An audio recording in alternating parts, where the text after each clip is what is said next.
Et donc, nous allons essayer de réfléchir à cette journée exceptionnelle qu'est Kippour et en essayant de s'attarder sur certains points que j'ai choisis pour essayer d'approfondir et de mieux nous préparer, puisque le but, c'est évidemment arriver à Kippour dans les meilleures conditions possibles. Alors, conditions mentales, conditions physiques, bien entendu, en souhaitant une bonne santé, évidemment, pour tous, en sachant également, et même si ça n'a rien à voir avec le cours, que les autorités rabbiniques, en tout cas ici en Israël, ont été extrêmement fermes concernant justement les mesures à prendre pour les personnes qui sont vulnérables, qui sont fragiles, concernant donc l'obligation ou non de se mettre en danger en jeûnant ce jour de Kippour, surtout qu'on attend une grande chaleur ici en Israël, 33-34 degrés. Donc, c'est assez important. Alors, c'est vrai qu'il y a plusieurs interdits, mais d'après la Torah, manger et boire, c'est sûr, c'est de Horaïta. Les autres, oindre, mettre les chaussures, il y a une discussion si c'est une interdiction de la Torah ou des Chachamim. Mais bon, comme ce n'est pas un cours forcément de Halakha, on en fait quelques-unes le matin, mais on va essayer de comprendre. Donc, la nature, l'essence même de cette journée, d'où vient Kippour. D'où vient Kippour, ça pourrait même être le titre, mais qu'est-ce que c'est Kippour? Alors, évidemment, on va dire, les croyances populaires, c'est le jour du grand pardon. Donc, Hachem, il est tellement miséricordieux, tellement gentil, que peu importe tout ce qu'on a pu faire, Hachem est prêt à nous pardonner. Alors, est-ce que c'est vrai? Est-ce qu'il y a des conditions préalables? Est-ce que on a tellement parlé de Teshuvah? Nous savons que c'est le dernier jour des 10 jours de Teshuvah. Donc, est-ce que c'est pas peut-être la culmination de cette Teshuvah qui est justement sanctionnée, donc récompensée par le pardon d'Hachem? Et juste pour attirer votre attention sur deux mouvements contradictoires, savoir que quand on parle de pardon, obligatoirement, c'est de Hachem vers l'homme, puisqu'il n'y a que Hachem qui peut pardonner les fautes de l'homme. Et à quoi correspond justement ce mouvement du haut vers le bas? Ça correspond à un mouvement du bas vers le haut, c'est-à-dire de l'homme vers Hachem. Et comment on appelle ce mouvement que l'homme est censé faire vers Hachem? C'est la Teshuvah. Alors c'est ça le paradoxe. La Teshuvah, finalement, c'est l'élan qui pousse l'homme vers Dieu, et la récompense, c'est lorsque Hachem nous pardonne. Justement, est-ce que c'est en récompense de cette échouva ou pas? Et quand on voit les textes, certains qu'on a choisis pour ce soir, donc on va voir qu'on a l'impression que cette journée, elle est vraiment à part, elle est hors du temps. Tellement que nous savions par rapport à Shabbat. Mais comment est appelé justement Kippour? Shabbat, Shabbaton. Shabbat, Shabbaton. Alors, sans aller plus loin, on va, en guise d'introduction, voir ce que la tradition orale elle-même nous dit, et c'est dans Masechet Ta'anit, dans la Gemara, la page 30b. Amar Rabbi Shimon ben Gamliel, Lo hayu yamim tovim le Israël ke Tu B'Av ve ke Yom Kippourim. Et il n'y a jamais eu de meilleur jour pour le peuple juif que le Tu B'Av et Yom Kippour. Alors, Tu B'Av, on ne va pas le traiter, mais je continue à lire la Gemara. Bish lama Yom Kippourim, ça s'entend, ça va bien d'après Yom Kippourim, Mishum de Itbe, Selicha ou Mechila. Et en quoi Kippour est un bon jour pour le peuple juif? Parce que c'est un jour où il y a le pardon, Mechila et Selicha. Et comment on va traduire? Alors, comment on va voir? C'est l'art ou Mechol, c'est couvre les fautes ou pardonne les fautes. Est-ce qu'il y a une différence? On verra plus tard. Yom, chez Natat Nubo Luchot Acharonot, n'oublions pas, et qu'est-ce qu'il y a de si grandiose en ce jour de Dit Ishri, le jour de Kippour? C'est le jour où nous avons reçu, et oui, des fois on l'oublie, c'est le jour où on a reçu les deuxièmes tables. Donc, c'est un jour de Matan Torah. On a reçu les deuxièmes Luchot. Alors, au Bepashtout, Mefarshim, alors comment on va traduire et expliquer cette Gemara? Et comme ça, c'est marqué. Donc, finalement, il y a deux raisons pourquoi Yom Kippour est un bon jour pour Israël. La première, c'est parce que c'est lié au pardon, Slicha et Kapara. Et le deuxième, donc ça c'est la Mechad, parce que c'est aussi Zachou Beoto Hayom la Luchot Acharonot, parce que c'est aussi le jour où on a mérité les deuxièmes tables. Alors maintenant, est-ce que c'est lié? est-ce qu'on a pu recevoir les tables parce que Hachem nous avait pardonné ou c'est pas du tout lié? Donc, est-ce que ce sont deux raisons? Alors, il y a énormément de commentaires extrêmement intéressants pour savoir si les deux raisons sont liées ou les deux, chacune indépendamment, est déjà une raison suffisante pour considérer Yom Kippour comme un jour extraordinaire. כי באמת, לזכות להלוכות האחרונות היו צריכים לבוא להדרגה שבו עמדו ישראל בעת נתינת לוחות הראשונות. Et ici nous dit le Rav Scherer quelque chose d'extraordinaire. Mais est-ce qu'on se rend compte que pour pouvoir recevoir les tables de la loi, même si elles sont inférieures, même si ce n'est pas les mêmes que les premières, peu importe, mais recevoir les tables, il fallait un état, un niveau qui correspond au niveau de nos ancêtres lorsqu'ils étaient sur le Sinaï. Et on sait très bien qu'à ce moment-là, ils avaient atteint un niveau comme Adam avant la faute. Et c'est ce qui a valu qu'ils aient pu recevoir la Torah. Donc, est-ce que le jour de Kippour, il y a cette notion d'élévation telle qu'on peut être à même de recevoir justement les Luchot? Et il dit, et c'est pour cela que pour les premières tables, on compare, comme ils s'étaient tellement élevés, c'était comme des malachim. Et nous savons que le jour de Kippour, pour quel mérite ou par quel mérite nous avons le droit de dire Baruch Shem Kevod Malchuto Leolam à voix haute, parce qu'on est considéré comme des malachim. Et ça, c'est une idée extraordinaire.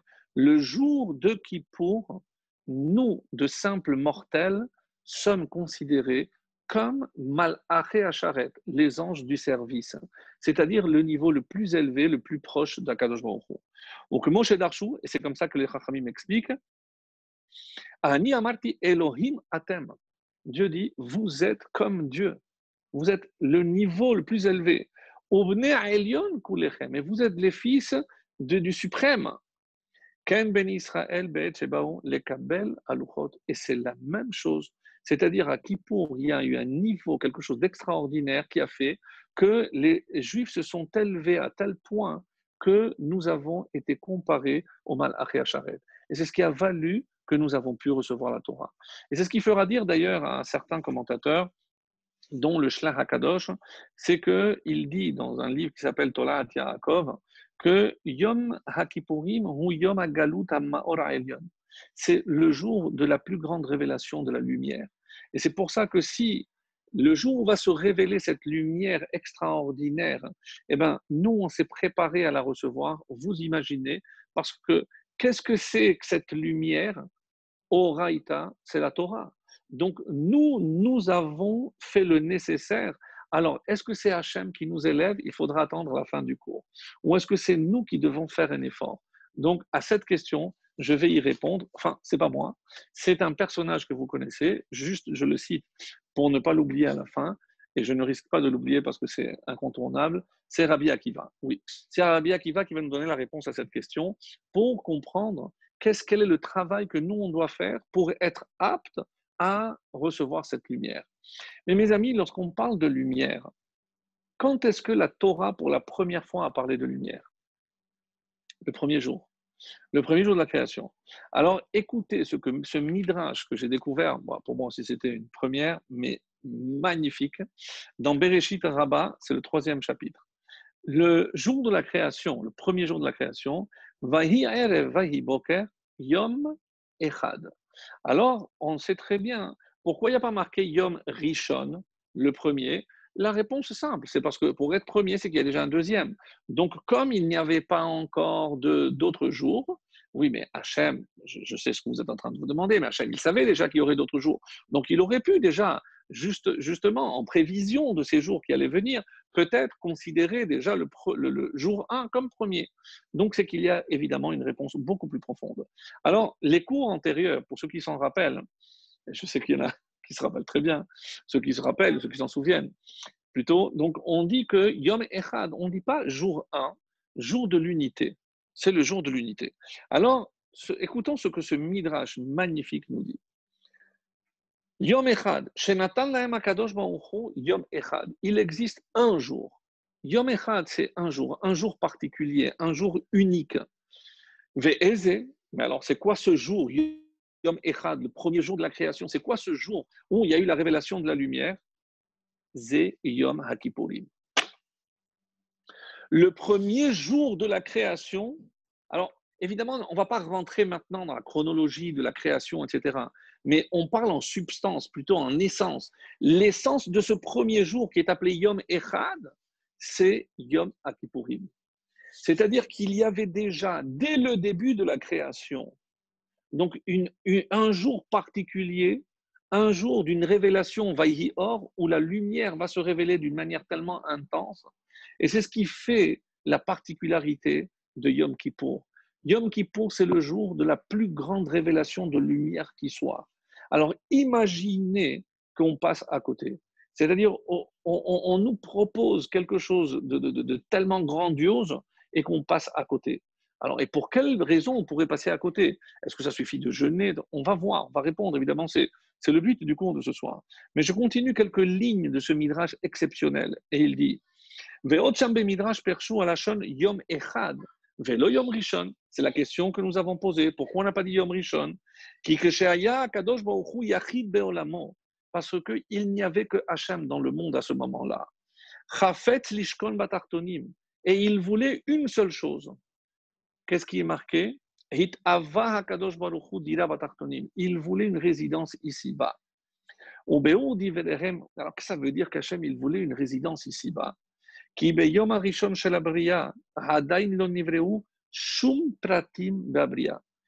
n'y avait rien, ce jour, cette lumière, lorsqu'elle apparaît dans la création, il n'y a rien d'autre. Quand je dis rien d'autre, mais peut-être les malachim, etc. Non, non, non. Et ça, même si ce n'est pas clairement dit dans le texte. Le deuxième jour, qu'est-ce qui s'est passé? Donc, on a séparé les eaux d'en haut des eaux d'en bas. Et donc, on dit qu'à ce moment-là, Dieu a séparé. Donc, il y a tout ce qui va en haut. Et c'est qui? Les malachim. Et c'est pour ça que les malachim ont été créés le deuxième jour. Satan. Et notre cher ami ici aussi, le Satan, aussi, il a été créé le deuxième jour. C'est-à-dire que le premier jour, même le Satan n'a pas d'emprise. Mes amis, quel est le seul jour de l'année où il n'y a pas le Satan n'a pas d'emprise? Vous le saviez ça.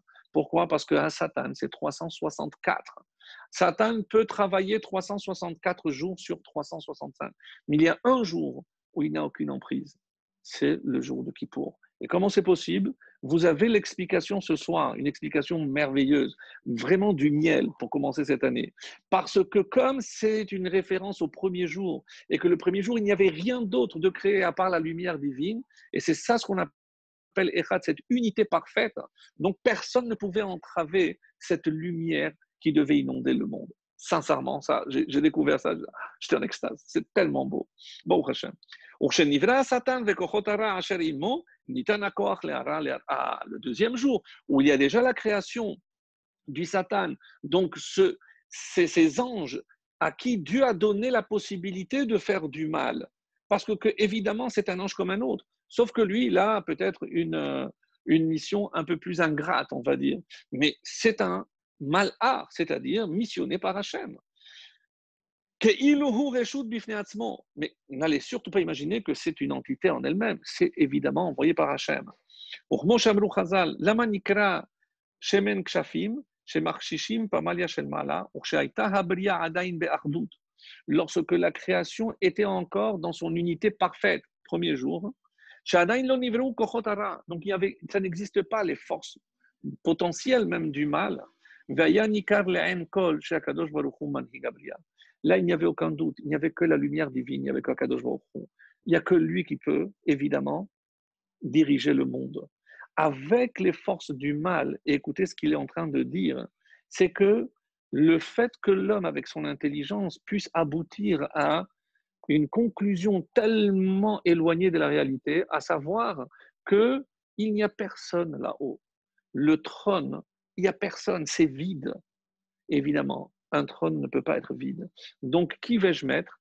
Un concept, une idée, un homme, parce que je ne peux pas laisser ce trône vide. C'est ce qu'on appelle, mes amis, l'idolâtrie, la avoda zara. C'est-à-dire lorsque, chas v'shalom, j'essaye de doter Akadosh Baruch Hu comme dirigeant du monde.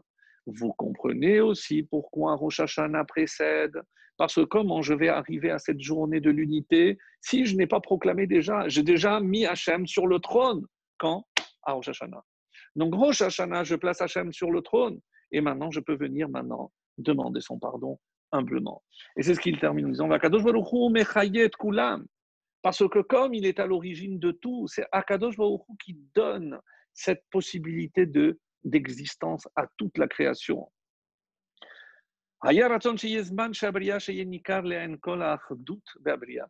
Donc, sachez que cette création avait au départ une unité parfaite. Et Hachem, en nous choisissant comme ses associés, nous a confié à nous justement cette mission de réunifier cette création. D'abord en proclamant l'unicité d'Akadosh Baruch Hu, mais aussi en divulguant ce message, En Od Milevado, ou alors, on va le dire autrement, comme on va le dire à Yom Kippour, et maintenant vous comprenez, parce que tout va s'imbriquer. Hachem, Ruha Elohim. Évidemment, il n'y en a pas deux. C'est celui qui est là-haut, c'est celui qui est en bas. Ru, c'est le même. C'est ça, l'unité parfaite. Et quand est-ce que je proclame l'unité parfaite? Le jour de l'unité, justement, c'est le premier jour de la création. Et que nous dit ce fameux Midrash? C'était Kippour. Mes amis, déjà pour digérer cet enseignement, je trouve magnifique. Donc, la création a un but. La création tend vers l'unité. Et Akadosh Baruch Hu nous a choisi. Quel est le moyen qu'il nous a donné pour réunifier la création? Vous l'avez compris, bien sûr, c'est la Torah. Et c'est ce que le Zohar dira. Kucha berichu, Israël ve'oraita chadhu. Alors, dire que les trois, Akadosh Baruch Hu, Israël et la Torah, sont un, c'est-à-dire c'est les trois sont la même chose. C'est ça qui peut atteindre Echad, c'est-à-dire l'unité parfaite. Et voilà peut-être un des objectifs de Kippour. Et c'est-à-dire faire un avec Kadosh Baruch Hu. Et évidemment, il y a des entraves. Et en parlant de ces entraves, on va être obligé de venir à cette suite dans le cours que j'avais préparé. Alors, il y a d'autres choses, mais si on a le temps, sinon, Baruch Hashem, il y aura d'autres occasions. Maintenant, la question est la suivante. Quels sont précisément ces moyens? Donc, comment je peux atteindre cet objectif d'une part? Et comme la question qui a été posée, si je l'ai vu apparaître rapidement, comment nous, on peut mériter de recevoir la Torah? Mais maintenant, je vais traduire. Recevoir la Torah, c'est recevoir la lumière divine. C'est pour ça que Or, Oraita, c'est la même chose. Donc, parce que où est-ce que Hachem a caché la lumière? Dans la Torah. Donc, s'il nous donne la Torah, il nous donne la lumière, c'est QFD. C'est exactement ce qu'on voulait dire. Donc, maintenant, qu'est-ce qui se passe? Qu'est-ce qu'il faut faire pour que je puisse être digne de recevoir cette lumière, cette Torah, le jour de Kippour? Alors,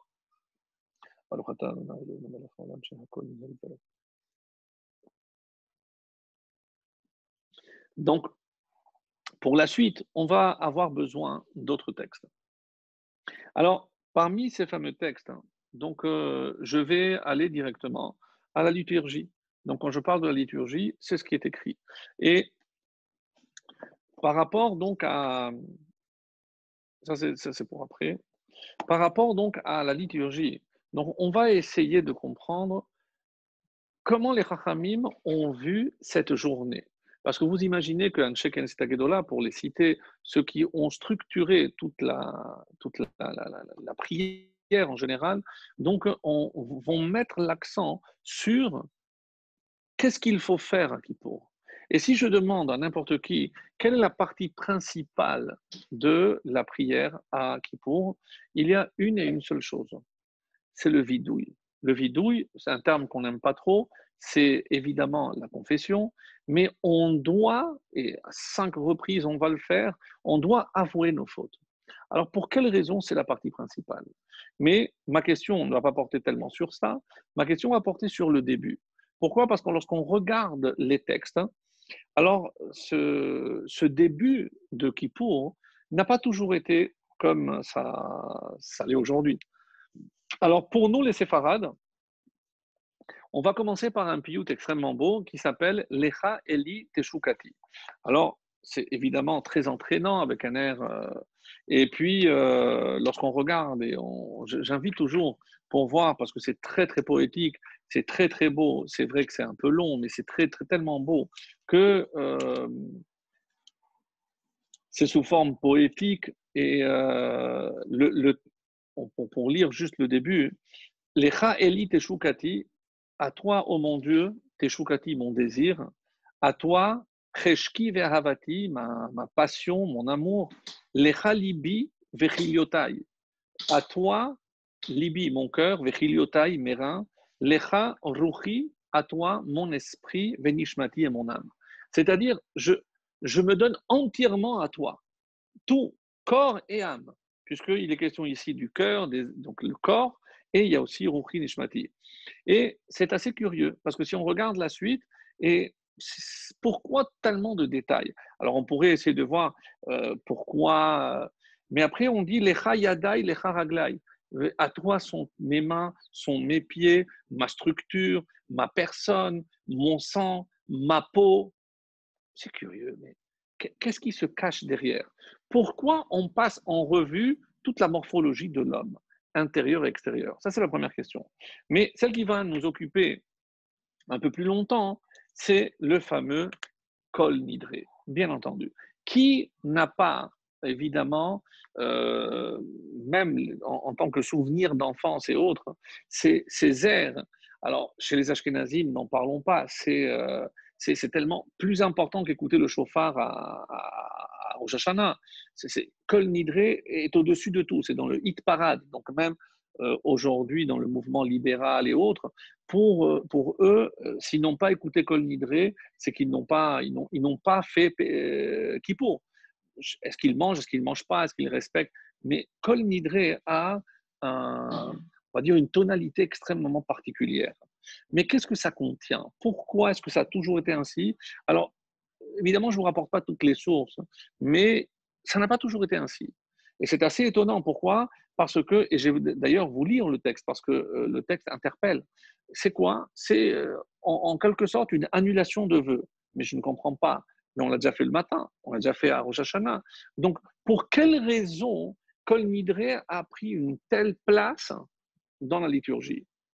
Et il y a une autre question, c'est que peut-être moins chez les séfarades, on ressent moins, même si y a moins de trémolo que chez les ashkénazim, mais chez les ashkénazim, il n'y a pas un qui n'a pas les yeux larmoyants lorsqu'il entend un chant de Kol Nidré. Mais qu'est-ce qu'il y a? Pour quelle raison je devrais pleurer? Qu'est-ce qu'il y a? Kol Nidré Ve'esare, donc tous les vœux, je te demande de les annuler. Pourquoi je pleurerais? Quelle serait la raison de pleurer en demandant une annulation d'un vœu? Donc le matin, on a fait Atarat Nedarim, à Rosh Hashanah, on n'a pas pleuré, on n'a pas trouvé que ça nécessitait une implication. Non. Sincèrement, non. Donc, d'où ça vient? Alors, il existe un ouvrage, pas forcément très connu, qui s'appelle Otsar Minhage Yeshurun, si on devrait le traduire, c'est le recueil des coutumes de Yeshurun. Alors c'est curieux parce que Shabbat, mardi, on a parlé dans ce cours du mot Yeshurun, donc c'est très intéressant et évidemment il n'y a pas de hasard. Et lui, il pose cette question. Il pose donc d'où vient cette coutume? Pourquoi ça a pris une telle place? Et il va essayer de donner une réponse.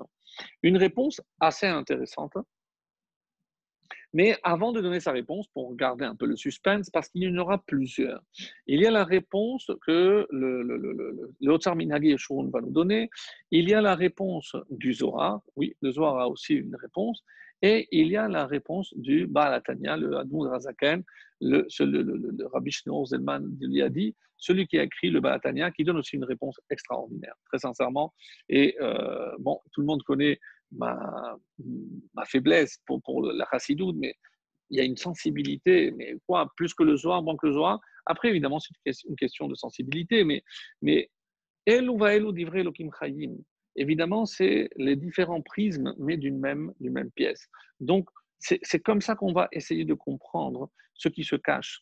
Mais avant tout, et je pense que c'est une histoire que j'avais racontée, mais je vais la rappeler parce qu'elle est rapportée dans le Sefer HaAruch. Donc, c'est pas un midrash, mais c'est une histoire qui illustre bien ce que je vais révéler à présent. Alors, tout le monde comprend l'importance de la parole. Et quand je parle de la parole, c'est sous forme d'engagement. Parce qu'ici, Neder, un vœu, c'est une forme d'engagement. Donc, je me suis engagé à faire quelque chose et que je n'ai pas accompli. Maintenant, soyons francs et directs. Je demande à Hachem de l'annuler. Mais est-ce qu'on est sincère? J'ai promis de faire quelque chose. J'ai promis de donner quelque chose. Je viens, j'annule et c'est tout. Mais Kol Nidre, tous les vœux. Mais je peux vraiment annuler tous les vœux? Mais est-ce que c'est plausible? Est-ce que c'est envisageable? Et alors, comme ça, donc même les dettes, même les engagements, je peux tout annuler. Évidemment qu'il y a un couac. C'est inconcevable que même cette formule qui ouvre la journée sainte de Kippour puisse avoir la force d'annuler ce que je me suis engagé à respecter. Et ça, donc on va le voir même dans le Shulchan Aruch, c'est une question qui est traitée. En tout cas, dans le Sefer HaArour, il est question d'un jeune homme. Un jeune homme, un jour, il se baladait, il rentrait chez lui et il entend des cris. Et il s'approche et en s'approchant, il voit qu'il y a un puits et il entend la voix d'une jeune fille en train de demander du secours. Et peut-être moins aujourd'hui, on n'aurait pas été tellement suspicieux, mais il se penche, je raccourci l'histoire, il dit mais est-ce que tu es un être humain, est-ce que tu n'es pas un shell, est-ce que tu n'es pas une entité maléfique, etc. Je dis non, je t'explique, je m'apprêtais à prendre de l'eau, je me suis un peu penché, je suis tombé et j'essaye par la corde, j'ai pas réussi. Est-ce que tu peux, s'il te plaît, me hisser, me sauver? Alors, donc, il voit que c'est une jeune femme très belle d'apparence, etc. Alors, il lui dit, écoute, si c'est vrai ce que tu dis, est-ce que tu serais prête à m'épouser? Il lui a dit, écoute, si tu me sauves la vie, je te serai tellement redevable, évidemment. Alors, effectivement, donc, il la hisse, et lorsqu'il voit, il lui dit, bon, maintenant, on va préparer. Alors, elle lui dit, écoute, moi, je veux bien, mais je suis sûr que tu vas retourner chez toi, tu vas m'oublier. Alors, est-ce que on peut prendre deux témoins? Elle a dit, mais il n'y a pas. Quel témoin on va prendre? Et à ce moment-là, il y a une belette qui passe. Il a dit, voilà, on va prendre une belette. Et attendant un autre, il n'y a personne, il n'y a pas d'autre créature. Il a dit, bon, le puits sera le deuxième témoin. Et donc, ce jeune homme dit, voilà, sur la belette et sur le puits, je m'engage à venir dans ton village. Il lui a dit, et je viendrai te chercher et je t'épouserai. Bon, le jeune homme rentre chez lui, évidemment il oublie tout cet épisode et il connaît une autre jeune femme, il l'épouse, ils ont deux enfants, tout va pour le mieux dans le meilleur des mondes, jusqu'au moment, nous, où le premier se fait mordre par une belette, rien de grave apparemment, ça s'infecte, etc., nous, et l'enfant meurt. Le deuxième, un jour, par mégarde, tombe dans un puits, il se noie. Alors la femme va le voir, lui dit, écoute, moi, je veux bien croire qu'il y a la main de Dieu, qu'il y a des choses qui peuvent arriver. Mais une belette et un puits, c'est quelque chose que je ne trouve pas normal. Est-ce que tu n'aurais pas, toi, une explication à me donner? Et il répète, belette, puits, belette. Oh, bien sûr. Alors il lui explique et elle lui dit, écoute, tu t'es engagé avec cette fille, donc je ne peux pas rester avec toi, on va divorcer, tu vas aller joindre cette femme et c'est avec elle que tu dois construire ton couple. Alors, donc l'histoire dit que c'est une fille très bien, donc tout le monde essayait de l'épouser, et comme elle attendait, elle était sûre qu'un jour ou l'autre elle allait venir, donc elle s'est fait passer pour un peu folle, donc on l'a éloignée, personne ne lui parlait, il se renseigne, etc., jusqu'au moment où il la retrouve, et effectivement, donc il lui dit, je t'attendais, ils se marièrent et eurent beaucoup d'enfants et furent très heureux. Donc, qu'est-ce que cette histoire nous prouve? C'est évidemment l'engagement, la parole. Parce que si je viens dire que Kol Nidre annule tous les engagements, donc il y a eu beaucoup de kippour entre le moment où il a rencontré une fille et où se sont passés tous les malheurs concernant ses deux enfants. Donc, on voit bien que Kol Nidre ne peut pas effacer tous les engagements. Et c'est peut-être ça la question. Alors, d'où vient ce texte? Et c'est la première question qu'on avait posée. Et voici la réponse très, très originale de Otsar Minhagé Shurun, qui, encore une fois, c'est pas forcément ou séfarade ou ashkénaze, mais il dit pourquoi il y a un béchi, pourquoi il faudrait pleurer. Qui aurait une raison de pleurer à Kol Nidré? Qui demanderait avec une telle ferveur que ses vœux soient annulés? Et la réponse très étonnante, pour nous, surtout les séfarades originaires d'Espagne, il répond, il s'agit des maranes. Oui, mes amis. Pourquoi les maranes? Parce que pour avoir la vie sauve, ils ont fait des engagements, certes vis-à-vis de l'Église, certes peut-être qu'ils ne le pensaient pas vraiment, mais ils ont fait des vœux d'être d'être fidèles aux valeurs de l'Église, du christianisme, etc., même si en cachette. Mais le jour de Kippour arrivait, même au péril de leur vie, évidemment que le moment où ils disaient Kol Nidré, donc ce pleur, c'est parce que c'est finalement cette bataille interne entre ce qu'ils étaient et ce qu'ils voulaient être. Et comment ça s'exprimait, ce déchirement interne, justement par les pleurs. Donc, c'est une explication très belle pour nous, très sensible par rapport aux séfarades que nous sommes, en tout cas. Mais c'est curieusement même les Ashkénazes, donc il faudra trouver une autre explication. Pourquoi eux, si on dit que ça c'est l'origine, et c'est pour ça que c'est pas tout le temps qu'il y a eu ce texte-là, mais on dit que ces maranes l'auraient introduit en premier temps, dans un premier temps, pour pouvoir venir se présenter devant un Kadosh Baruch Hu. Mais comment croire en leur sincérité? Alors dit voilà, nous on est prêt à annuler tous les vœux qu'on a fait avant, nous on veut rester fidèles à toi Hachem. Et c'est avec ces larmes que s'ouvre cette journée exceptionnelle de Kippour. Ça c'est une première réponse. Alors, nous savons très bien que la Torah nous donne pas mal d'exemples concernant l'importance d'ailleurs de respecter nos engagements. Le premier exemple que nous avons, c'est celui de Yaakov. Yaakov, Vaïdar Yaakov Neder, lorsque Yaakov a fait un vœu, et il était où au moment où il a fait ce vœu? On dit qu'il était à Shechem. Mais malheureusement, une fois qu'il a eu la vie sauve et autres, et il n'a pas tenu, cet engagement. Et alors, pardon, qu'est-ce qui s'est passé? Eh bien, à Shechem surviendra plutôt l'épreuve de Dina. Et oui. Pourquoi c'est à Shechem? C'est en sanction, en punition de cet engagement, de ce vœu qu'il a fait vis-à-vis de Akadosh Baruch Hu, qu'il n'aurait pas tenu. Ça, évidemment, c'est un avis. Donc tout le monde n'est pas d'accord sur ça parce qu'il y a d'autres explications plus profondes par rapport à Shechem et à Dina. Mais en tout cas, ça c'est d'après le Pshat parce qu'il n'a pas tenu sa parole, son vœu. Ça c'est le premier point. Il existe aussi un autre texte, et c'est celui que j'aimerais vous lire, euh, dans Nedarim Samerehe. Alors, normalement, je l'ai préparé ici, Nedarim. Tania, on a enseigné dans une braïta, donc c'est Samerehe 65a. Hamudar hana'a mechavero en matirino ela befanav. Celui qui a fait un vœu de ne pas tirer profit de quelqu'un d'autre, sache que pour annuler ce vœu, il faut que ce soit en face de la personne à qui tu as fait ce vœu. Mina hanemile, d'où on sait que pour annuler un vœu, je dois être devant la personne, je ne suis pas envoyé ou autre. Amar Rav Nachman dirtiv. Rav Nachman a donné une réponse, écoutez bien parce que c'est terrible. Dirtiv, va yomer Hashem el Moshe bemidian l'ershuv Mitzrayim. Lorsqu'il est à Midian, rappelez-vous, c'est là où Hachem se révèle à Moshe et lui dit va, il y a pikuach nefesh, chaque jour que tu vas tarder, il y a des juifs qui se font maltraiter et qui peuvent mourir. Donc, je t'envoie comme mission, Shelach et Ami, va sauver mon peuple. Qui met tout kol anashim. Et d'ailleurs, sache que tous ceux qui te voulaient du mal sont déjà morts.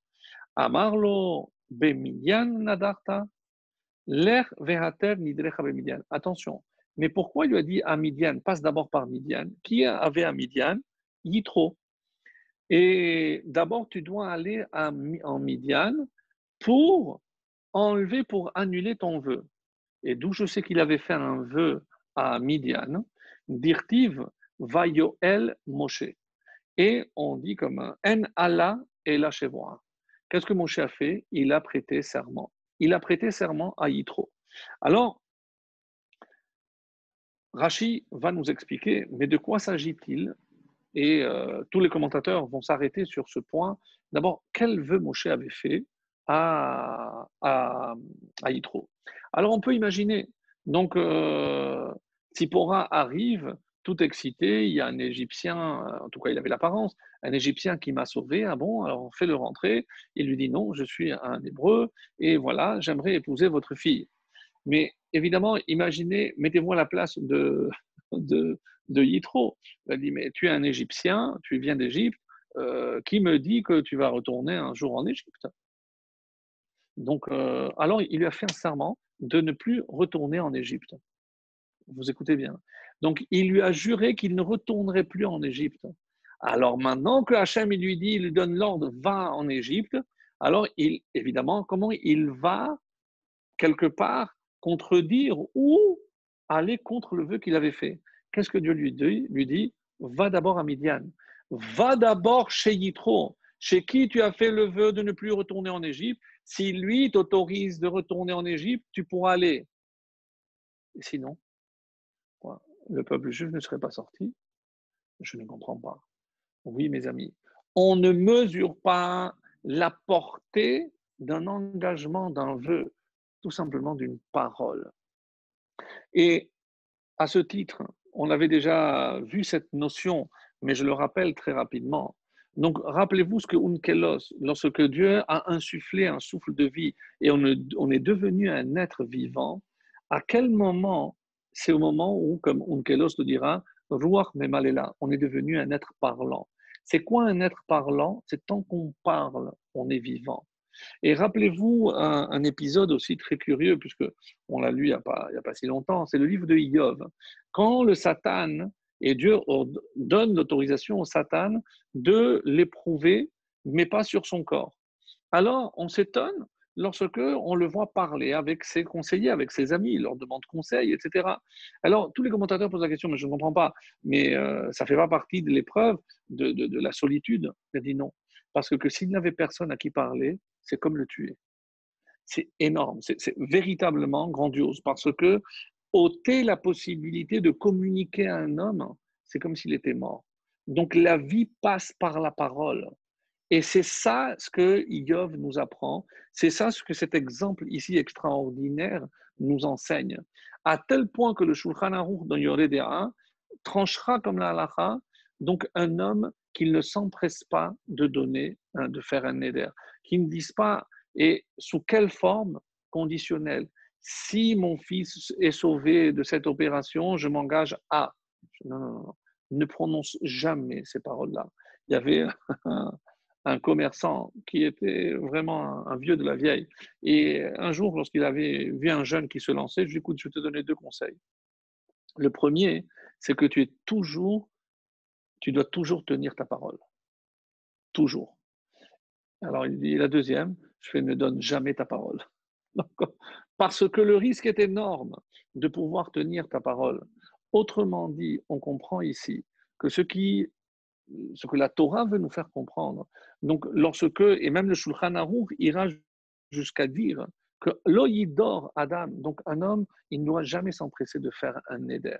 Et un neder, ça, est-ce que ça suffit de dire bli neder? Est-ce que ça me nettoie complètement d'une forme d'engagement? Il dit non. Si tu as envie de donner, tu peux le penser. Ton fils, tu veux qu'il soit sauvé, tu donnes, pas condition, etc. Donc, on peut pas, on peut pas. La parole, bien sûr. N'oublions pas que si on est créé à l'image d'Akadosh Baruch Hu, comment Dieu a créé le monde? Be'asara ma'amarot, par la parole. C'est-à-dire que l'homme est doté de ce pouvoir créateur et comme Akadosh Baruch Hu, c'est-à-dire à travers la parole. Donc, je me présente aujourd'hui à Kippour devant toi, Akadosh Baruch Hu. Donc, je suis venu avec des engagements, etc. Donc, je vais te demander pardon. Mais quelle valeur peut avoir ma parole si, avant même de demander pardon, de reconnaître mes fautes, d'avouer mes fautes, mais si ma parole n'a aucune valeur, donc tout ce que je vais prier par la suite n'aura aucun impact parce que ma parole n'a aucune valeur. Donc, je dois redonner à ma parole, donc à ma personne, quelque part, donc une lettre de crédit en quelque sorte. Hachem, voilà, je sais que je n'ai peut-être pas tout accompli. Et c'est pour ça que maintenant on peut répondre à cette question. Mais alors, quand on dit que quoi, alors on efface tous les engagements, tous les vœux? Non, non. Quels sont les engagements? Et ça, c'est rapporté dans Nedarim, Kaf Gimel. Donc, c'est un commentaire du Kaf Gimel Amoudbet. C'est un commentaire de la Gemara qui s'appelle le Shita Mekubetset et qui déduit que pour annuler des vœux, je ne peux annuler des vœux, en tout cas, c'est ce qui est valable ici, c'est lesquels Yitraivuyot chez Shacharno. C'est ce que j'ai pu oublier. Parce que, comme je n'ai peut-être pas donné à ma parole toute sa portée, alors peut-être que j'ai même promis des choses. C'est pas que je ne veux pas les faire, c'est pas que je veux les annuler, mais comme je les ai oubliés, c'est sûr que je ne vais jamais les faire. Alors autant, si je n'ai jamais les faire, autant être méfaire, c'est-à-dire annuler. Et c'est pour ça que dans Kol Nidre, évidemment, c'est uniquement ce que j'ai pu oublier. Ce ne sont pas des engagements dans lesquels, évidemment, j'ai toutes mes obligations encore actuelles et ça ne peut pas annuler, ça ne peut pas les annuler. Alors, ça c'est par rapport donc à cette première explication. Maintenant, je vais vous lire le texte de Conidré parce qu'il y a certaines choses qui nécessitent, et pour la suite du cours tel que je voudrais vous le transmettre, donc il y a besoin de comprendre ce qui, c'est surtout pour l'explication extraordinaire du Balatania, sur quoi il va jouer. Alors on dit Kol Nidre Ve'esare, donc c'est de l'araméen. D'abord, c'est assez étonnant, mais pour que l'on comprenne que, comme c'était le langage vernaculaire, c'est ce que tout le monde comprenait, parce qu'il fallait évidemment que tout le monde comprenne le contenu, sinon ça n'avait aucune valeur par la suite. Alors, il y a aussi, vous savez, une certaine différence entre Ashkénaz et Séfarade. Laquelle? C'est que lorsqu'on va parler des vœux, donc de quels vœux on parle?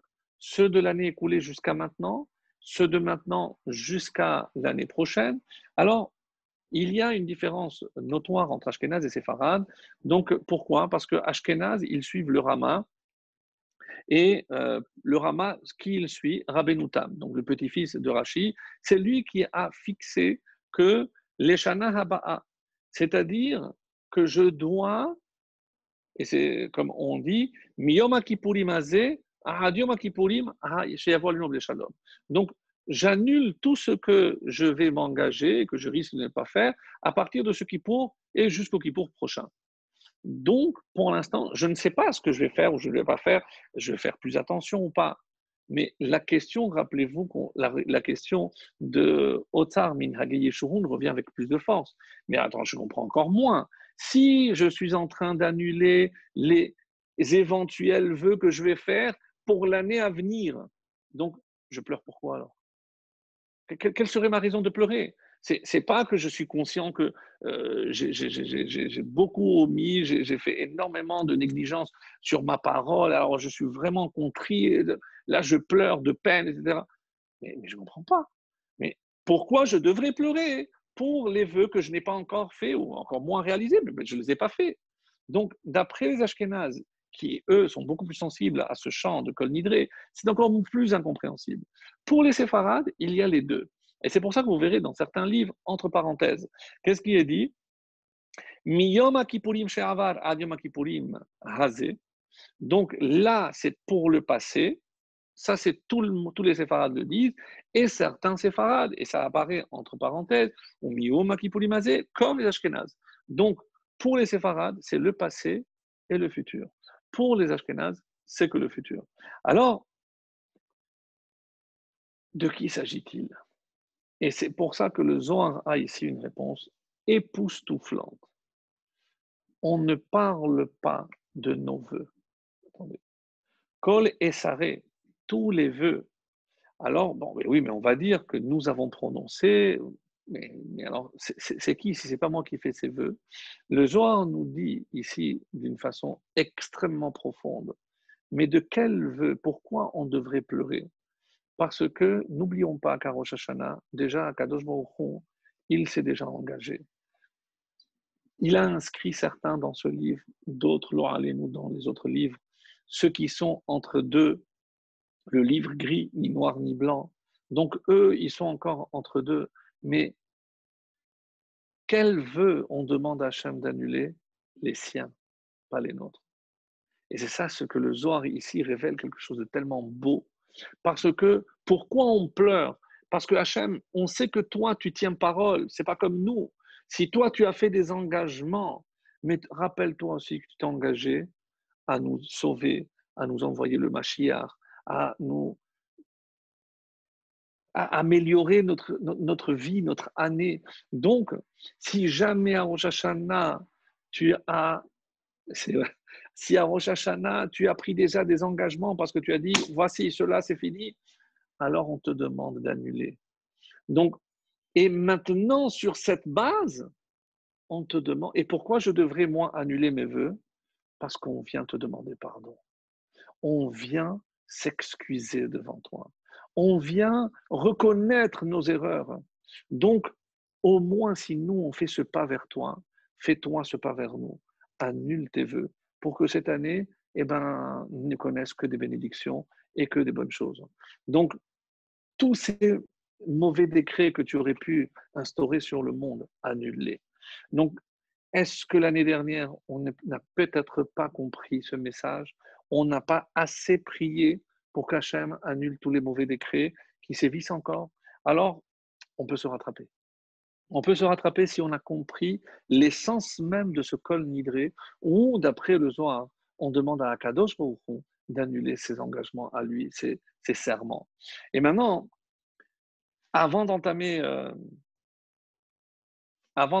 la troisième explication, et après, Be'ezrat Hashem, la conclusion, je vais vous lire ce texte de Kol Nidré. Donc, pour l'araméen, je vous laisse voir. Donc, j'ai ici une traduction que je vais vous lire directement. Tous les vœux, Essaré. Essaré, c'est les interdits. C'est-à-dire, j'ai transgressé. Pourquoi j'annule des interdits? C'est un peu difficile à comprendre. Les serments, les anathèmes, les privations, les promesses, les amendes que nous avons prononcées, déclarées que nous avons imposées à nos personnes, depuis le jour de Kippour passé jusqu'à ce jour. Depuis ce jour de Kippour, si jusqu'à Kippour prochain, que ces vœux donc ne soient pas des vœux, que ces serments ne soient pas des serments, que ces anathèmes ne soient pas des anathèmes, que nos interdits ne soient pas des interdits, car nous les regrettons tous. Qu'il cesse d'exister et soit abandonné, qu'il soit nul et non avenu. Donc, ça, c'est la formule, et donc qui est répétée à 3 reprises. Et que répond l'Assemblée? Venislach lechol adad. Qu'il soit pardonné à toute l'Assemblée des fils d'Israël et à l'étranger qui demeure parmi eux, car tout le peuple a fauté involontairement. Donc, ça, c'est par rapport au texte. Et nous, qu'est-ce qu'on a dit? Mais comment Hachem pourrait véritablement accepter cette annulation? Et là, j'aimerais revenir sur ce terme que j'ai traduit par Essaré. Essaré, on l'a traduit par des interdits. Mais qu'est-ce que ça veut dire? Alors, l'explication simple, d'après le Pshat, c'est parce qu'on s'est interdit des choses. On croyait bien faire en s'interdisant des choses que la Torah peut-être n'avait certainement pas interdit. On a voulu faire preuve de plus de rigueur. Et donc maintenant, on se rend compte que non. Alors, on veut annuler même ces interdits qu'on a pris sur nous. Parce que, évidemment, si c'est un interdit de la Torah, d'abord, je ne peux pas en rajouter et je ne peux pas annuler un interdit de la Torah. Évidemment, qui je suis. Donc, c'est évidemment impossible. Alors, le Baal HaTanya, Rabbeinu Hazaken, nous dit, et c'est dans l'Ikouté Torah, donc c'est son ouvrage, l'Ikouté Torah, sur la paracha de Matot. La paracha de Matot nous parle justement des Nédarim, des vœux. Et là, on nous explique que lorsque c'est une fille qui fait des vœux, donc une fille célibataire, qui a la possibilité d'annuler ses vœux que son père. Et là, le Baal HaTanya, dans un trait de génie extraordinaire, nous dit Mais à quoi fait allusion ce texte? C'est qui bat? C'est bat, c'est Knesset Israël. Évidemment, c'est l'Assemblée d'Israël. Et qui est le père de Knesset Israël? C'est Akadosh Baruch Hu. Donc, Akadosh Baruch Hu est le seul qui peut annuler nos vœux. Donc, ça rentre très bien dans ce que nous disions, c'est qu'on demande à Hachem d'annuler nos vœux parce qu'on a évidemment peut-être dépassé notre parole à dépasser la pensée, ou peu importe pour quelle raison. Mais en tout cas, on ne peut pas envisager de commencer cette journée de Kippour si je ne redonne pas à ma parole toute sa valeur, tout son potentiel, toute sa force. Alors, il dit comme ça, qu'est-ce qui se passe lorsqu'un juif faute? Alors, nous, on se dit que on regarde la faute que le juif a faite. Vient le Baatania et dit non, ne regarde pas la faute que le juif a faite. Parce que ça, et c'est ce qu'on vient de lire, c'est involontaire. Mais sur quoi tu devrais te concentrer? Et ça, c'est vraiment du génie. C'est sur ce que la faute a fait à ce juif. C'est-à-dire la trace qu'il a laissée. Et pour bien comprendre, il y a une histoire, encore une fois, je pense que c'est chassidique, il s'appelait le Rav de Margine. Et on dit comme ça, c'est ça, oui. On dit qu'il y avait une fois un chassid qui a voulu aller rendre visite à son maître. Mais c'était en plein hiver, en décembre, et c'était en période de Hanouka. Et il a dit, j'ai besoin d'aller voir mon maître, j'ai besoin de sa proximité. Et il entreprend, mais on peut imaginer dans ces contrées, -20, donc avec la neige, impossible d'avancer. Et il n'attendait, n'aspirait qu'une chose, c'est trouver une auberge. Hachem l'a guidé, il a trouvé une auberge juive, et il est rentré. Il s'est dit, au moins, donc, il a allumé la bougie avec l'aubergiste, et une fois qu'ils ont terminé, chacun est rentré dans ses appartements, et alors qu'il était dans sa chambre, très tard la nuit, à minuit, il est en train de faire son tikkun chatzot, et il entend des fracas, des bruits, des gens. Il a compris qu'il y a quelque chose qui se passait.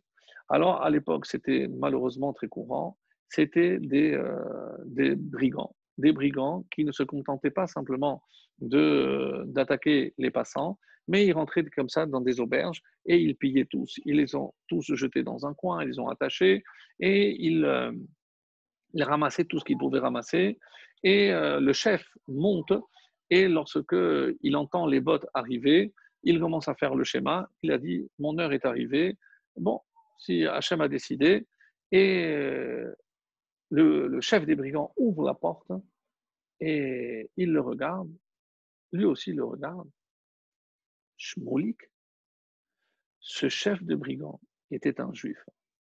Alors, il était sidéré, ce chassid était sidéré.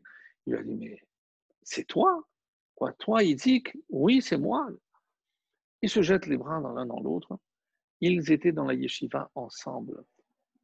Imaginez, mais quel chemin parcouru par l'un par l'autre. Alors il dit, mais enfin, je ne comprends pas. Tu étais le Iloui, tu étais le plus brillant de la yeshiva, tellement que tous les notables de la ville se sont, mais moi je t'ai laissé, tu t'étais marié avec la fille d'un notable et tu t'es consacré à l'étude.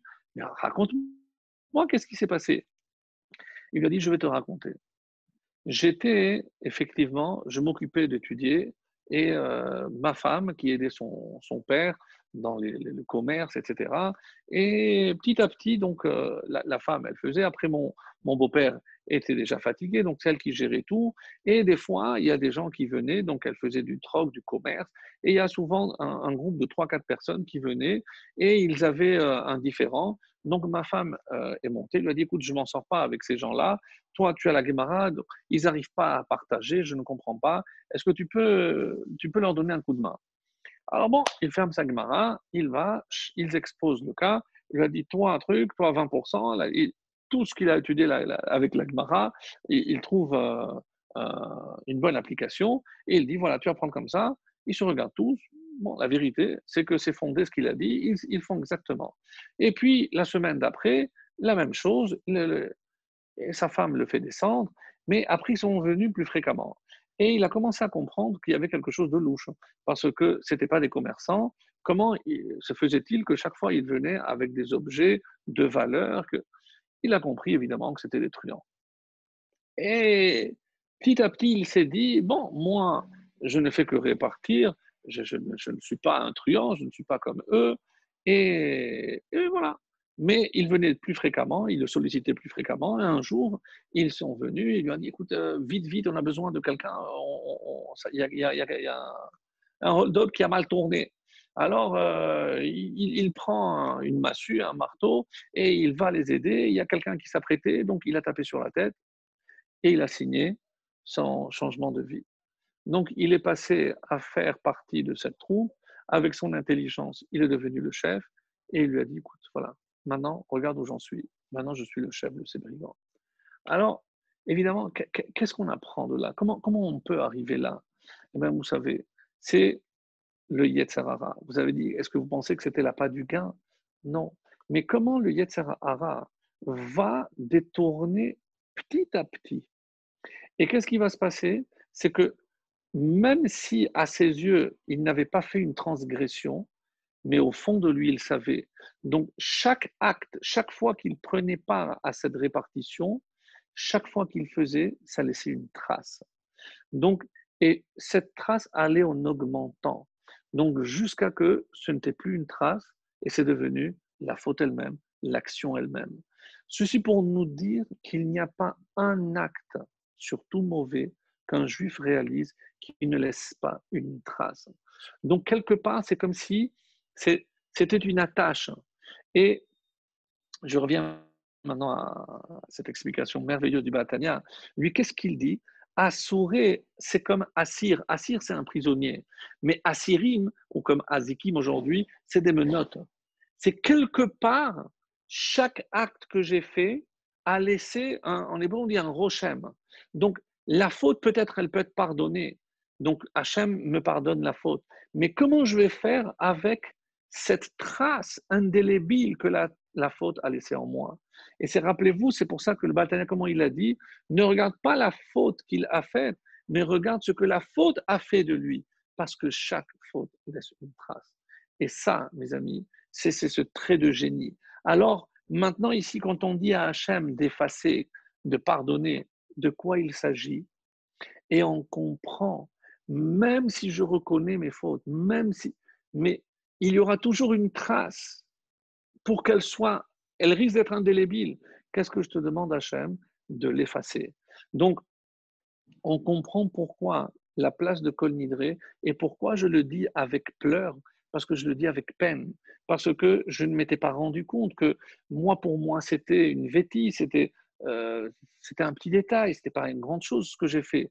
Oui, mais chaque petit acte laisse une grande trace. Et c'est ce qu'on demande au début, à l'entrée de Kippour.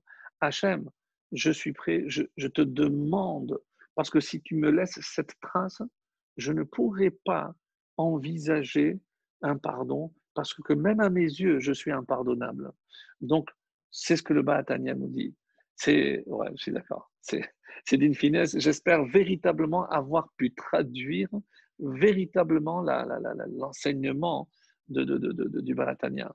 Parce que c'est tellement beau, mais c'est tellement vrai que ça, il y a une trace. Alors, nous, après, on fait comme si on ne prête pas attention, on peut continuer à avancer comme si de rien n'était. Mais rappelez-vous toujours cette histoire de ce chassid. C'était le Iloui, comment les voies peuvent se séparer par des petites choses. C'est pour ça qu'on est tellement strict avec nos enfants. Et pourquoi où on voit une preuve de cela, mes amis? C'est avec le Ben Sorer ou Moré. C'est pas qu'il a mangé pas cachère, évidemment. C'est pas qu'il a bu du vin non cachère, non. Mais il y a déjà ici peut-être un prélude de ce qui s'annonce plus tard. Donc, mais c'est pas au niveau de la quantité, c'est au niveau de la quantité, mais pas au niveau de la qualité. C'était cachère, il a mangé strictement cachère. Donc, lorsque je vais dans une assemblée où je sais que ma place n'aurait pas dû être là, mais comment je vais me réconforter C'était cachère, oui. Le Ben Sorer ou Moré aussi, il n'a jamais transgressé quoi que ce soit.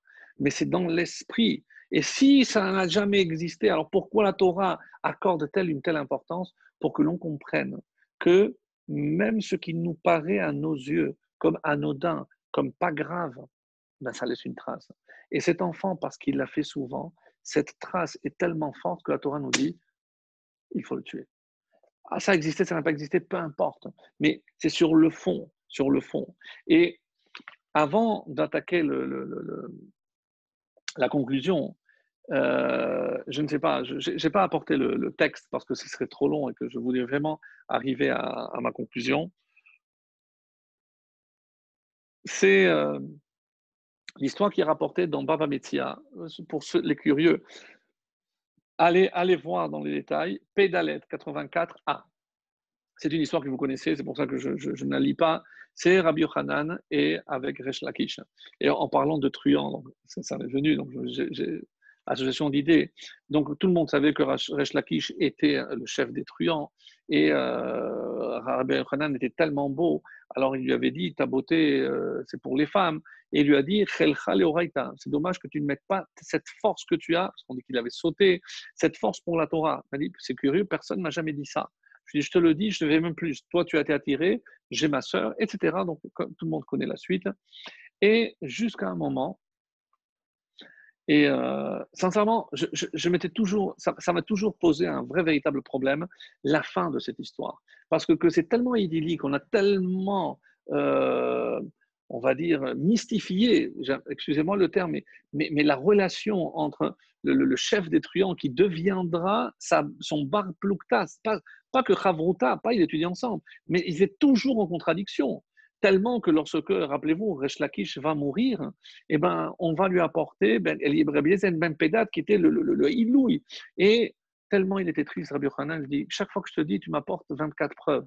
Sache que Resh Lakish, il m'apportait 24 contradictions. Donc, il lui disait, Resh Lakish, où tu es. Alors, qu'est-ce qui s'est passé? Un jour, ils étaient en train de discuter sur un détail de la halakha. À quel moment un ustensile devient impur? Est-ce que c'est la finalisation de l'ustensile, c'est-à-dire lorsqu'il est keli? À ce moment-là, oui, il peut contracter l'impureté. Donc, je passe sur les détails. Mais il y a deux parties. Et Rabbi Yochanan disait, eh ben, c'est au moment où il sort du fourneau, puisque c'est dans le fourneau où on va donner la forme. Et dès qu'il sort, à ce moment-là, c'est un Keli et il devient impur. Resh Lakish lui dit non, avec tout le respect que je vous dois mettre. Mais il y a encore une étape après. C'est une fois qu'on le sort du fourneau, il faut le refroidir. C'est-à-dire, il faut le mettre dans l'eau et seulement après. Alors, il a eu une remarque, Rabbi Yochanan. Qu'est-ce qu'il lui a dit? Il lui a dit, ah oui, c'est vrai, toi, tu as de l'expérience dans le domaine. Il a fermé sa Gemara, Resh Lakish. Il s'est levé. Pendant des jours, il n'est plus venu étudier. On dit qu'il a fait une dépression. C'est triste de le dire, mais de peine, il en est mort. Il est mort de peine. Mais je ne comprends pas. Si on dit qu'il a fait échouva, ça y est, c'est fini. Même si on. Et peut-être c'était derrière Bedichuta, peut-être c'était une blague. D'où la gravité parfois de rappeler, on ne sait pas comment la chose peut être prise par l'autre. Tellement que Rabbi Yochanan, lorsqu'il s'est rendu compte de ce qu'il avait fait, lui aussi il est entré en dépression et lui aussi il en est mort. Une histoire qui a commencé tellement bien, tellement merveilleuse, et quoi? Alors, d'après l'explication du Balatania, même s'il a fait teshuva, une teshuva fulgurante, c'est Resh Lakish, c'était Rabbi Yochanan, c'est un des plus intelligents. Rappelez-vous que Rabbi Yochanan, c'est celui qui a rédigé le Talmud de Jérusalem. Donc, c'était au-dessus de tout ce qu'on peut imaginer. Et donc, Resh Lakish, de là, d'après ce qu'a dit le Baatania, peut-être que même si les fautes ont été pardonnées, il était convaincu, mais il y avait des traces. Et lorsqu'on a touché ce point sensible, la tâche est réapparue. Et quelque part, si on le sait, c'est à cela, et c'est dans cela qu'il faut se concentrer lorsqu'on va demander à Kippour que Hachem nous annule, qu'il n'y ait pas de traces pour qu'on se sente propre, pour que Hachem puisse nous purifier. Et j'arrive à la fin. Alors, comment Hachem nous purifie? Et là, c'est un texte que vous connaissez parce qu'il est magnifique. Et j'ai dit que le personnage clé, et pas simplement par rapport à, c'est Rabbi Akiva.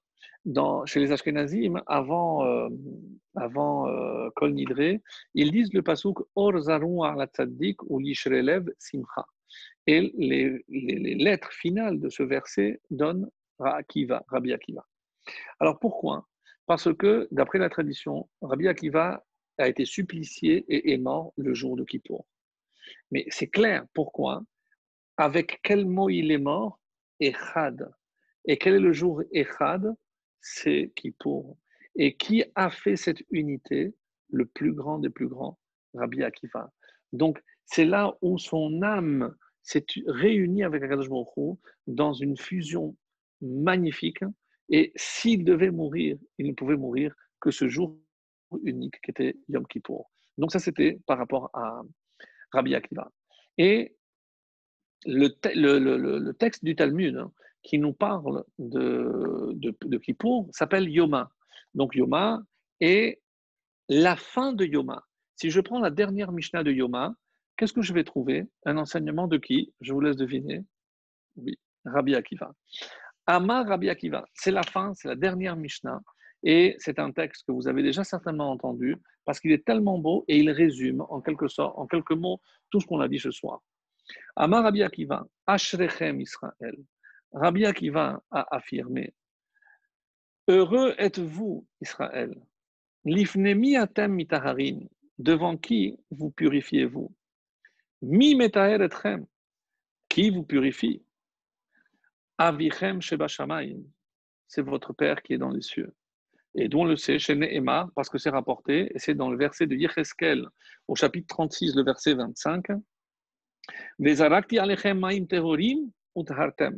Et j'épancherai sur vous des eaux pures afin que vous deveniez purs. Et Omer, et un deuxième verset qui est tiré de Jérémie 17, 13, qui dit Mikvé Israël Hachem. Qu'est-ce que c'est Mikvé, le bain rituel d'Israël? Où est-ce que Israël se purifie? Hachem, c'est Hachem. Ma Mikvé Metaret Atemeim, de même que le Mikvé rend pur les impurs, Avakadosh Baruchu Metaher et Israël. De la même façon, c'est Akadosh Baruchu qui purifie Israël. Alors, mes amis, c'est une évidence. Qui peut purifier, qui peut rendre pur? Mais, et c'est pour ça qu'il y a un commentaire que j'ai trouvé. Quand on va faire le vidouille, est-ce que vous avez remarqué quelque chose de curieux? Donc, on devrait venir reconnaître. Maintenant, si je vous posais la question, quelle faute pensez-vous avoir pu faire? Je parle de quelqu'un qui est engagé, qui essaie de faire. Peut-être qu'un jour, Shabbat, j'ai fait une mélacha, je n'ai pas fait attention. Peut-être que j'aurais pas dû mettre sur la plata ou remettre sur la plata, je n'ai pas fait attention, je ne savais pas. J'ai transgressé Shabbat. Regardez de quelle faute on parle. C'est dans la liste à Kippour al-Chet. Alors, pour toute faute commise, al-Chet shechatanu lefanecha, devant toi, et quoi? Par contrainte, par ignorance, avec conscience ou ruse, par la réflexion du cœur, par l'aveu verbal, avec force, l'impureté des lèvres, à cause du mauvais instinct, par dénégation, par mensonge, par médisance, par erreur d'appréciation, par volonté, par usure, en secret. Où sont les vraies fautes? Où sont les vraies avérotes? On parle ici des petites choses, mais apparemment, de quoi il s'agit ici? On ne reconnaît pas les grandes erreurs, les grandes fautes. Comme si à Kippour, ces grandes fautes sont laissées de côté. Pourquoi? Parce que ici, de quoi il s'agit? C'est beaucoup plus, si on regarde attentivement, c'est tout ce qui relève du cœur, les inclinations du cœur. Et ce sont dans les petits détails, parce que je ne l'ai pas fait par ignorance, mais on ne parle pas de grandes fautes. Pourquoi? Pourquoi? Alors, si quelqu'un venait nous demander, écoutez, moi j'essaie de faire Shabbat, mais c'est tellement difficile. Alors qu'est-ce qu'on va lui dire? Il dit, écoute, tu prends une mélacha, tu la prends à fond et tu la fais comme il faut. Quelqu'un qui dit, moi je fais la tfila, mais très honnêtement, Je ne peux pas me concentrer pendant 1 heure. Shabbat, 2 ou 3 heures, c'est inconcevable. Qu'est-ce qu'on lui dit? Prends un paragraphe. C'est-à-dire que dans la vie, il faut d'avoir, au lieu de prendre en gros, il faut commencer par les petits détails. Et qu'est-ce qu'on voit ici? Exactement ce que les Chachamim veulent nous apprendre. Ne crois pas que à Kippour, voilà, pour toutes les transgressions, le Shabbat, ce que j'ai pas mangé kasher. Non, non, non, non, non. Ça, on n'est pas dans les grands détails parce que c'est pas important. Attention, je suis pas en train de dire que c'est très grave, mais si je te dis de faire tes chouvas sur le Shabbat, je ferme le livre de Kippour et je ne commence même pas. Non. Mais quand je vois ici les fautes que je suis en train de reconnaître, à mes yeux, c'est déjà plus accessible. Donc, je me dis, eh ben, la vérité, si c'est comme ça, peut-être, peut-être que c'est plus facile. Cette explication que je vous donne est l'explication du rabbi, mais il va plus loin. Parce qu'il dit, vous savez que pour rentrer dans le mikvé, oula, je conclus. Quand je rentre dans le mikvé, il y a des conditions. La première, c'est que je dois rentrer entièrement. S'il y a même un cheveu qui reste en dehors, le mikvé n'est pas valable. Donc, c'est encore pour les hommes moins grave, mais pour les femmes, donc évidemment. Et c'est-à-dire que je dois vérifier toutes les parties de mon corps. Est-ce que vous vous rappelez lorsque j'ai lu dans l'Echa Elit et Shukati, j'ai dit j'allais répondre, je n'ai pas oublié, j'ai commencé, je termine. Qu'est-ce qu'on a parlé? Des mains, des pieds, le corps, les yeux, parce que je veux tout purifier. Les mains, c'est par rapport à tout ce que j'ai mal fait. Les yeux, tout ce que j'ai mal vu. Donc, il faut que tout rentre dans l'eau, c'est-à-dire, je suis prêt à tout nettoyer. Mais il y a une autre condition. Vous savez que lorsqu'on rentre dans un mikvé, si je rentre avec un reptile, donc un rampant, qui est la source d'impureté, évidemment que si j'entre, je ne pourrai rien faire. Alors, qu'est-ce que je dois faire? Me défaire de cette impureté. Je ne dois pas garder. Et maintenant, je comprends qu'avant de rentrer à Kippour, il faut que je me défasse de tout, je puisse me défaire de toutes les impuretés. Comment? À travers Kol Nidré. Kol Nidré est le secret pour rentrer dans le mikvé, c'est-à-dire dans Kippour, et de manière à ce que je puisse sortir pur et purifié. Parce que, comme vous le savez, si jamais il y a quelque chose qui sépare entre mon corps et l'eau, eh ben, ça invalide tout l'ensemble. Donc, qu'est-ce que je passe en revue toutes les parties pour être certain qu'il n'y a pas de traces qui pourraient invalider ce mikvé. Mikvé Israël Hachem. Hachem veut nous purifier. Si nous, on est capable de nous défaire de tous ces insectes, de ces rampants, de ces choses qui font écran entre nous et Akadosh Baruch Hu, alors on a la certitude que en sortant, on sera purifié. Et comment j'ai la certitude? Qu'est-ce que je fais? Et ça, c'est une idée aussi très belle qui sera ma conclusion. Donc, on a parlé de Teshuvah, on a, on a le sentiment qu'il faut se rapprocher d'Hachem. Mais ça, c'est à Kippour. Mais attention, qu'est-ce qu'on fait à la fin de Kippour? On revient, on met la table et on fait une vraie Séouda. Moi, ce que Hachem, il veut, c'est qu'on reste pur, mais tout en étant humain, pas en étant des anges. Alors, soyons des hommes après avoir été des anges. Excellente soirée à tous.